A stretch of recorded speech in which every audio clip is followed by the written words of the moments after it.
Hello guys! Welcome back to my channel.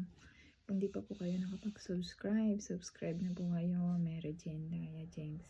Kukwento ko po sa inyo kung paano ako nakakarating dito sa US. So, our topic for today po ay yung paano nangyari yung sa aking medical. So, nung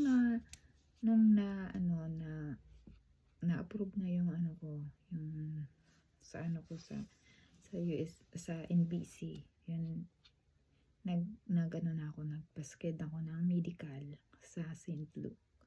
Tapos, yun, nagbayad ako sa Security Bank. Ayun, nagbayad ako dun. Tapos, tumaas na po yung nila. Naging 18,400 something na yung medical. So, dun nagpa-schedule ako. Tapos, nung time ng schedule ko, kailangan maaga ka. So, kailangan kong nag-book ako ng, hindi pala. Ayun, nag-commute ako nun. So, 8 o'clock yung umpisa. So, yun, nung schedule ko, kinakabahan ako. Kasi alam ko kasi na may spot ako sa bagay. Nung nag-abroad ako sa Saudi, alam ko may may scars. Alam ko may scars ako nun eh. Tapos yun, kinakabahan na ako. Kasi dapat pala ko yun. Sinabi ko sa gumagawa na may ganun ako.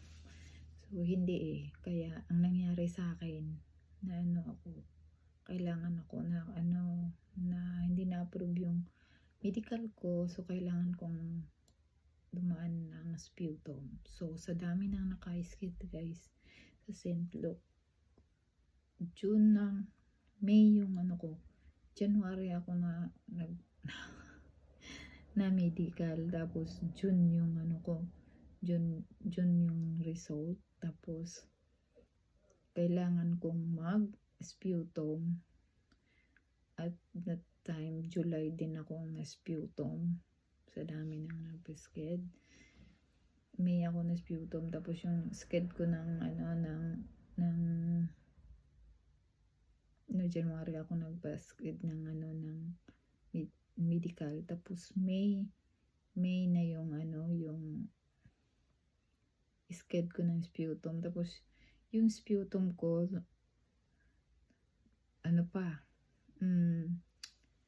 ang result is July. Kaya yun ang nangyari. Tapos yun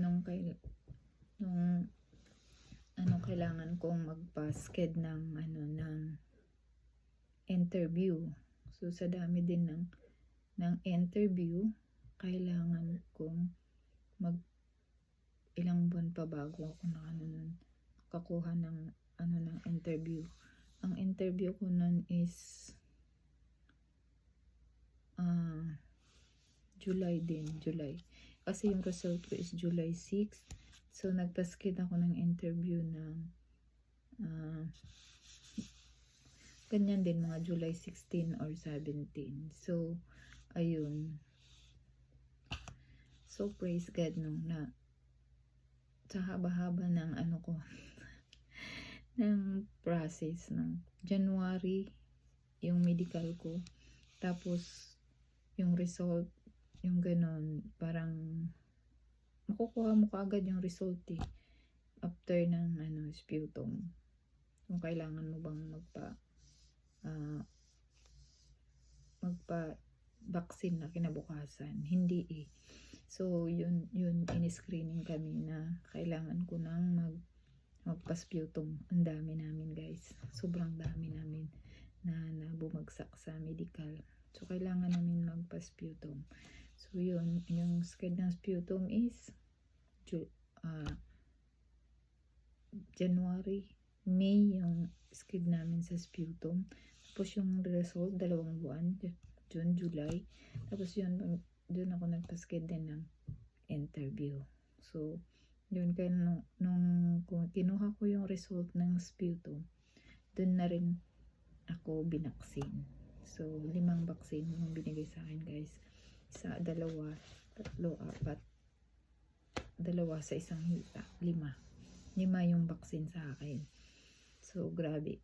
Pero, praise God naman. Hindi ako naapektuhan sa vaccine.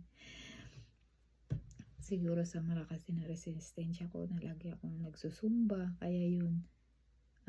Tsaka yung work ko, nagmamasahe ako. Kaya yun, parang na ano rin yung ano ko, yung resistensya ng katawan. So, praise God. Natapos din ang aking medical. Yun. Tapos, sa susunod na rin na video, sasabihin ko sa inyo yung aking paano ako nag-interview sa US Embassy. Ang interview ko sa US Embassy, guys.